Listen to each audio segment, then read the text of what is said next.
You just successfully amended a bill in order to ban powdered alcohol in our state. Why do you think that's important? Well, the proponents of powdered alcohol say it's for convenience. But I see otherwise. 22 years as a police officer, and you get just kind of a sense about how things are going to be used, and quite frankly, the novelty effect of powdered alcohol and the potential abuse factors. It just tell me this is not something that's a craft scotch or bourbon or tequila or vodka. This is something that's pure powdered alcohol, and it's purely to get intoxicated. That's the reason. This really presents a safety issue for our youth who could easily abuse this, and we have enough problem protecting them against the alcohol that gets out right now and the minors get access to it. This is way too easy to conceal, to bring into different venues, to mix with things, to misidentify or just to miss completely. And in all my years as a police officer, I know the damage that alcohol can do. I'm not opposed to alcohol, but it needs to be used in moderation. It has social utility, and this new form of alcohol doesn't help people meter how much they're drinking. That bothers me. The House Democrats just released their budget proposal. What do you think of it? Well, quite frankly, I'm opposed. We have a $3.5 billion projection increase in revenues at this point, which is pushing 10% over last year.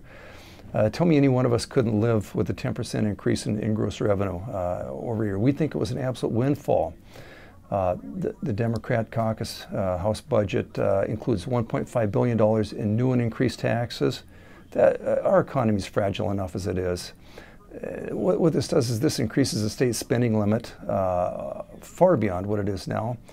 And quite frankly, it increases the spending almost $10 billion in just 6 years. Now, unrestrained spending is a problem that got us into this hole just a few years ago. Does anybody remember 2008 and the downhill slide we had and we're still trying to recover from? This is probably not the time for a $1.5 billion tax increase. Business is fragile, recovery is fragile.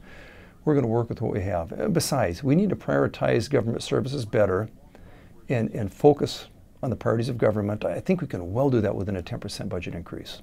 What's the latest on the gas tax proposal?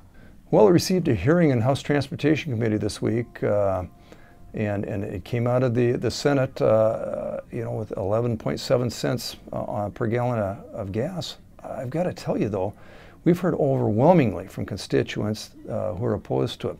We actually ran 3 separate surveys here over the last 3 years on this very specific issue, because last biennium the proposal was as high as 15.7 cents increase per gallon gas.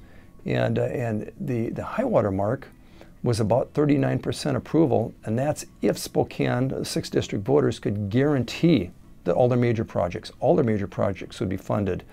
Outside of that, just as asking as a straight up question, the highest approval rating we got was 29%. I represent the people. I intend to continue to represent the people. When they speak that clearly, I'm going to represent their interests.